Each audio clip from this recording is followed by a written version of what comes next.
Salam sejahtera dalam kasih Kristus. Apa kabar Bapak Ibu Saudara sekalian?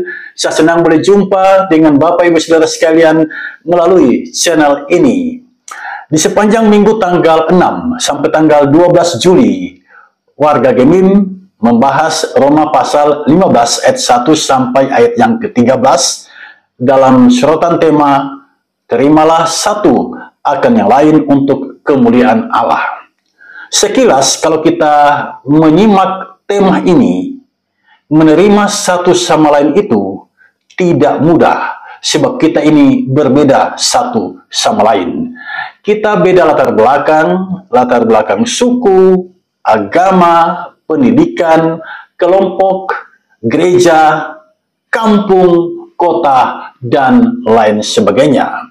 Bahkan kita berbeda perspektif.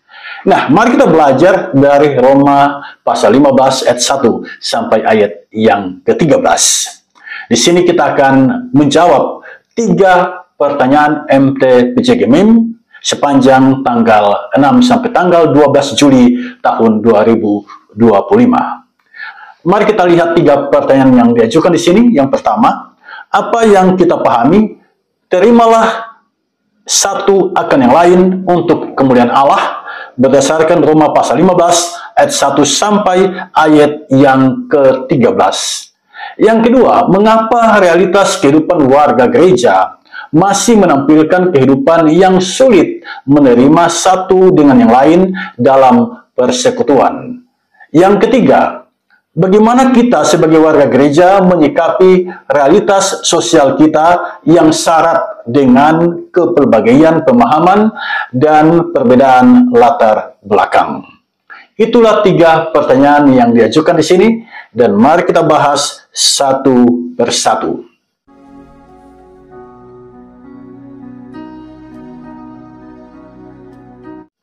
Yang pertama, apa yang kita pahami? Terimalah satu akan yang lain untuk kemuliaan Allah, berdasarkan Roma pasal 15 ayat 1 sampai ayat yang ke-13. Saudara, pernyataan terimalah satu akan yang lain untuk kemuliaan Allah ini merupakan nasihat dari Paulus kepada jemaat di kota Roma. Nasihat ini kita temukan dalam kitab Roma pasal 15 ayat yang ke-7. Nah, mengapa Paulus memberikan nasihat yang sedemikian ini kepada jemaat? Tentu saja ada latar belakangnya. Dari ayat-ayat sebelumnya tersirat apa yang melatar belakangi nasihat Paulus tadi. Dari Roma pasal 15 ayat 1 jelas, Paulus menyebut ada yang kuat dan ada yang lemah. Ada yang kuat dan ada yang lemah. Kuat dan lemah yang dimaksud di sini bukan kuat dan lemah secara fisik, tetapi relasi antar jemaat kala itu. Jemaat di kota Roma sesungguhnya bukanlah jemaat yang dibangun oleh Rasul Paulus.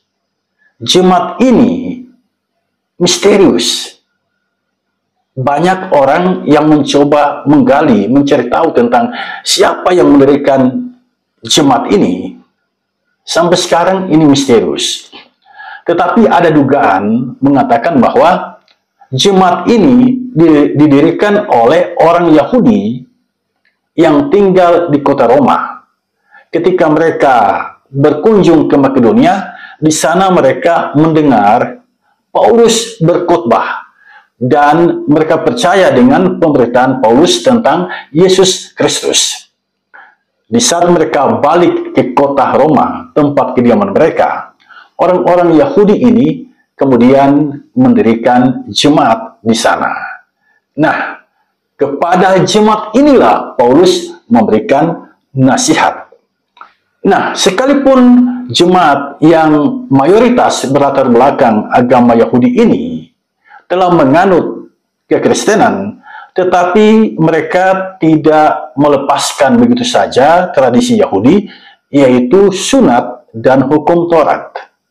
Jadi praktek sunat mereka tetap jalankan, dan juga praktek mengikuti hukum Taurat di dalam keseharian hidup mereka. Tidak lama berselang, jemaat ini tumbuh, bertambah dengan kehadiran orang Yunani dan orang Romawi. Nah, hal ini tentu saja memicu ketegangan. Orang Kristen Yahudi masih memandang dirinya sebagai umat pilihan Allah, dan mereka memaksakan kepada orang Yunani maupun orang Romawi yang beralih ke kekristenan, mereka dipaksa untuk disunat dan memperlakukan hukum Taurat. Bagi orang Kristen berlatar belakang Yunani dan Romawi, hal ini tidak perlu sebenarnya. Sebab, perhatikan Roma 11 ayat 7, di dalam Kristus, Israel sudah tidak masuk hitungan lagi. Semua bangsa diterima oleh Yesus Kristus sebagai pengikutnya. Dan seseorang yang telah menjadi Kristen tidak lagi terikat oleh peraturan Taurat. Nah, hal ini tentu saja melahirkan ketegangan antara orang Kristen yang berlatar belakang agama Yahudi dan orang Kristen yang berlatar belakang Yunani dan Romawi. Nah, siapakah orang yang disebut di sini kuat dan lemah? Ternyata orang Kristen asal Yunani Romawi itu disebut oleh Paulus sebagai orang yang kuat. Mereka memandang orang Kristen Yahudi itu lemah karena masih terikat pada praktek sunat dan memelihara hukum Taurat. Dalam situasi dan kondisi hidup yang sedemikian inilah, Paulus hadir memberikan pesan, memberikan nasihat kepada jemaat. Salah satu pesannya, salah satu nasihatnya dalam ayat 7 yang kemudian dijadikan tema minggu ini, terimalah satu akan yang lain untuk kemuliaan Allah. Ayat 7 itu sesungguhnya lengkapnya begini, sebab itu terimalah satu akan yang lain sama seperti Kristus juga telah menerima kita untuk kemuliaan Allah. Saudara, dari nasihat Paulus ini kita melihat ada 3 hal penting. Yang pertama, perbedaan itu sebuah realitas. Ada yang kuat dan ada yang lemah, itu adalah sebuah realitas. Yang kuat, janganlah menindas yang lemah. Dan yang lemah, janganlah minder dan tidak percaya diri ketika berhadapan dengan yang kuat. Keduanya harus saling melengkapi satu sama lain. Yang kedua, Paulus mendasarkan relasi sedemikian ini dalam pemahaman teologi karya penebusan Yesus Kristus bagi manusia. Keselamatan itu dianugerahkan untuk semua orang yang percaya kepada Yesus Kristus. Jadi, Yesus Kristus tidak pandang bulu, keselamatan itu terbuka bagi semua orang. Ketika mereka mengambil sikap beriman sungguh-sungguh kepada Yesus Kristus, mereka beroleh kasih karunia Allah, mereka diselamatkan. Yang ketiga, membangun relasi yang saling menerima satu sama lain, itu dilakukan hanya untuk kemuliaan Allah semata. Jika kita terpecah dan saling melukai, Tuhan Allah tidak dimuliakan. Itulah Bapak Ibu Saudara sekalian pemahaman saya menjawab pertanyaan MTP Cigemim tanggal 6 sampai tanggal 12 Juli tahun 2025 untuk pertanyaan nomor 1. Dan sekarang mari kita melihat pertanyaan nomor 2. Mengapa realitas kehidupan warga gereja masih menampilkan kehidupan yang sulit menerima satu dengan yang lain dalam persekutuan? Saudara, ini adalah pertanyaan yang menarik sekali untuk kita kaji bersama. Ada beberapa faktor penyebab mengapa warga gereja menampilkan kehidupan yang sulit menerima satu sama lain. Saudara, untuk menjawab pertanyaan ini, saya mengajak kita melihat kehidupan berjemaat kita saat ini. Dalam satu kolom misalnya, ada saja orang yang belum bisa menerima sepenuh hati satu sama lain. Menurut Anda, apa penyebabnya? Pada umumnya, karena ada perselisihan. Orang yang berselisih itu enggan bertegur sapa. Orang yang berselisih duduk berjauhan. Orang yang berselisih, dia pasti menghindar ketika ketemu. Perselisihan dalam satu kolom atau jemaat membuat kita kelihatannya bersama, tetapi sebenarnya hati kita jauh. Ini hal pertama yang umum terjadi. Yang kedua, perbedaan latar belakang budaya dan keluarga. Ini yang menyebabkan mengapa warga gereja menampilkan kehidupan yang sulit menerima satu sama lain, karena ada perbedaan latar belakang budaya dan keluarga. Bagi suku bangsa tertentu, bicara keras itu biasa, tapi bagi suku bangsa yang lain itu kasar bagi mereka. Keluar malam bagi suku bangsa tertentu itu biasa, tapi bagi suku bangsa yang lain itu tidak bisa diterima. Nah, jika kita tidak saling kenal, tidak saling memahami, pasti akan muncul masalah dan tidak menerima satu sama lain. Yang ketiga, luka masa lalu. Ini yang menyebabkan warga jemaat itu mengalami kesulitan untuk saling menerima satu sama lain. Orang tidak bisa membuka diri jika masih ada luka masa lalu. Karena itu gereja harus menolong mereka, menyembuhkan luka masa lalu itu, dan mengajarkan pentingnya pengampunan. Yang keempat, individualisme. Anda tahu apa itu individualisme? Ya, mementingkan diri sendiri. Itu nyata dalam sikap, suka membandingkan orang, menghakimi orang, dan kemudian dia merasa diri lebih benar. Dia membandingkan dirinya dengan orang lain, dan dia merasa diri lebih benar dari orang lain. Nah, sikap semacam ini memperburuk relasi, dan akibatnya sulit menerima satu sama lain. Yang kelima, kurangnya pemuridan, kehidupan dalam kasih. Gereja selama ini mengajarkan tentang kasih, tetapi kurang membuat simulasi atau turun ke lapangan mendemonstrasikan kasih yang sesungguhnya.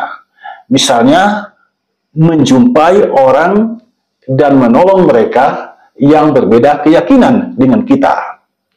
Kasih yang terlihat dalam pelayanan diakonal selama ini masih sebatas anggota gereja.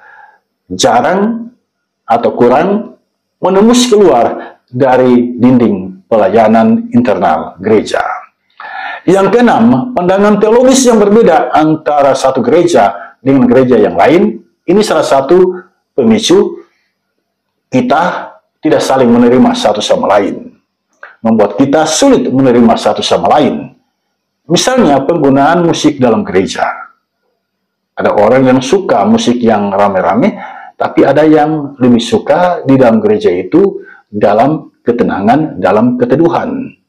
Ada orang yang ketika ibadah suka menggunakan karunia berbahasa roh, tapi ada yang tidak mau karena mereka tidak mengerti tentang apa yang diucapkan. Ada yang berdoa, berteriak dengan suara keras dalam gereja, tapi ada yang lebih suka mendengar doa yang disampaikan dengan bahasa yang sederhana, kemudian tanpa letupan-letupan emosional. Dalam hal memimpin ibadah misalnya, ada orang yang suka dengan penyajian Alkitabiah, kajian teks disampaikan dengan bahasa-bahasa yang sederhana, yang mudah dimengerti, tapi ada orang yang lebih suka berteriak-teriak daripada berbicara datar biasa saja. Nah, dalam hal minyak urapan misalnya, ada orang yang memahami dalam hal penggunaan minyak urapan itu dihubungkan dengan kesembuhan. Jadi kalau minyak itu digunakan, orang pasti akan sembuh. Tapi ada juga yang meyakini bahwa tidak harus dengan minyak urapan, doa saja sudah cukup. Nah, ini adalah pandangan teologis yang berbeda satu sama lain antar gereja. Dan hal ini, perbedaan pandangan teologis ini acap kali membuat kita sulit menerima satu sama lain.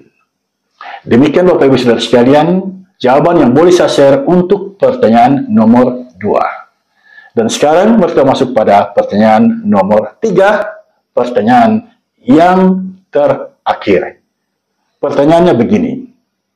Bagaimana kita sebagai warga gereja menyikapi realitas sosial kita yang syarat dengan kepelbagian pemahaman dan perbedaan latar belakang? Sekali lagi saya bacakan, bagaimana kita sebagai warga gereja menyikapi realitas sosial kita yang syarat dengan kepelbagaian pemahaman dan perbedaan latar belakang. Saudara, bagi saya menyikapi realitas sosial yang syarat dengan kepelbagaian pemahaman dan perbedaan latar belakang, gereja dapat melakukan dengan cara ini. Saya mencatat di sini ada 5 cara yang dapat dilakukan. Ya, 5 cara. Dan yang kelima, ini sangat penting untuk menjadi perhatian kita. Yang pertama,